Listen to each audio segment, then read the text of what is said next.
Kenampakan alam itu adalah merupakan bentuk muka bumi yang berbeda-beda.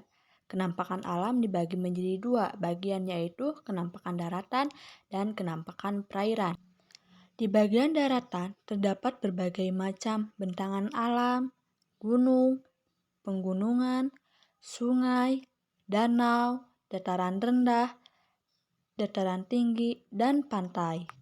Sedangkan bentangan alam di bagian perairan berupa selat, laut, dan samudra. Kenampakan alam yang termasuk wilayah daratan adalah sebagai dataran rendah. Dataran rendah adalah wilayah datar yang memiliki ketinggian 0 sampai 200 meter di atas permukaan laut. Pada peta dataran rendah biasanya digambarkan dengan warna hijau. Dataran rendah banyak dimanfaatkan untuk pemukiman, industri, dan pertanian. Contohnya, hasil pertanian yaitu padi, tebu, karet, dan kelapa sawit. Contoh hewan ternak yaitu ayam, bebek, sapi, dan kambing. Dataran tinggi. Dataran tinggi adalah wilayah daratan yang sangat luas yang terletak pada ketinggian di atas 200 meter dari permukaan air laut. Pada peta, biasanya digambar dengan warna coklat. Contohnya yaitu dataran tinggi Dieng di Jawa Tengah, Alas di Aceh, dan Bone di Sulawesi Selatan, dan lain-lain.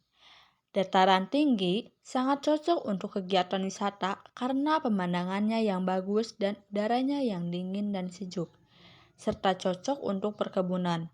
Tanaman yang cocok untuk perkebunan di dataran tinggi antara lain cengkeh, enteh, kopi, sayuran, dan buah-buahan. Pantai.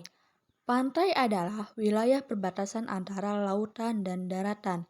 Dimanfaatkan sebagai wisata, pelanggan ikan, dan pembuatan garam. Contohnya, Pantai Senggigi di NTB, Pantai Kasih di Aceh, dan sebagainya.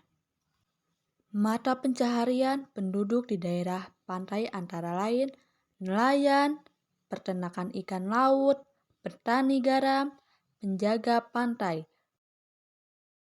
Ciri-ciri sumber daya alam. Salah satu contoh sumber daya alam adalah tanaman. Tanaman adalah yang tumbuh dengan baik di dataran tinggi, ada pula yang tumbuh dengan baik di dataran rendah. Padi. Tanaman padi bisa tumbuh di dataran rendah maupun tinggi di daerah tropis. Ada tanaman yang baik, tanah berlumpur yang subur dengan ketebalan 18-22 cm. Diperlukan pengairan yang cukup agar padi dapat tumbuh dengan baik. Harus ditanam di daerah terbuka karena butuh cahaya matahari. Dan suhu yang baik untuk padi adalah 23 derajat Celcius. Tanaman padi dataran rendah ditanam di lahan yang luas dan datar.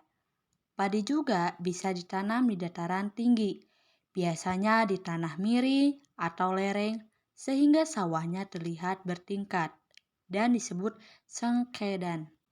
Tanaman yang biasa ditanam di dataran tinggi antara lain teh. Ada pula tumbuh di dataran tinggi tropis dan subtropis. Curah hujan yang cukup tinggi. Suhu yang baik adalah berkisar 13 derajat Celcius sampai 15 derajat Celcius. Curah hujan tahunan tidak kurang dari 2000 mm. Sinar matahari dan suhu udara sangat mempengaruhi pertumbuhan tanaman teh. Bila suhu mencapai 30 derajat Celcius, maka akan memperlambat pertumbuhan tanaman teh. Tanah yang cocok adalah tanah yang mengandung banyak humus dan tidak memerlukan banyak air ketika pada masa awal pertumbuhan. Semakin tinggi daerah penanaman teh, semakin tinggi pula teh yang dihasilkan. Teh biasanya ditanam di lereng gunung atau perbukitan.